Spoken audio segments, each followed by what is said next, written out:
एक बात ध्यान देने की है, भगवान से अर्जुन ने चतुर्थ श्लोक में प्रश्न किया था कि प्रभु आपका जन्म अभी हुआ है, जन्म के विषय में पूछा था, और सूर्य का जन्म बहुत पहले हुआ है, फिर आपने सूर्य को योग कैसे दिया, विद्या कैसे दी।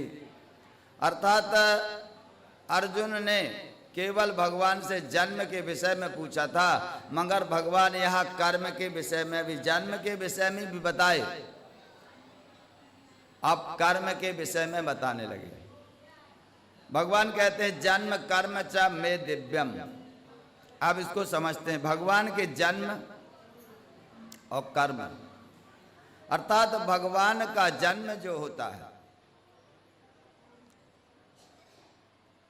हमारे आपके जन्म की तरह नहीं होता। भगवान का जन्म का अलग नियम है और प्राणियों के जन्म का अलग नियम है।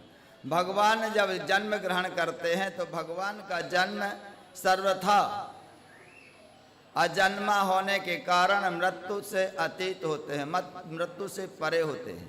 अजन्मा, अविकारी, अविनाशी ईश्वर का स्वरूप है। अजन्मा जन्म धारण नहीं करते, अवतार लेते, अपने योग माया के आश्रित होकर, अपने योग माया का आश्रय लेकर के भगवान प्रकट होते हैं। प्रकृति को वश में करके योग माया के आश्रय से भगवान संसार में प्रकट होते हैं। और क्यों प्रकट होते हैं? क्योंकि प्राणियों के हित के लिए, प्राणियों के कल्याण की कामना के लिए, संतों के हित के लिए,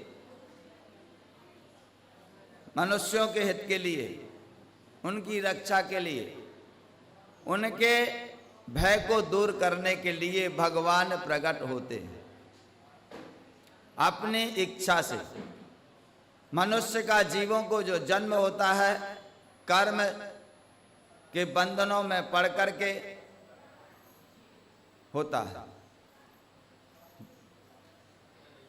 प्रकृति के अधीन जीव होते हैं। भगवान स्वतंत्र होते हैं, स्वतंत्रता पूर्वक दूसरे के हित के लिए भगवान अपने योग माया को वश में करके योग माया का आश्रय लेकर के प्रकट होते हैं।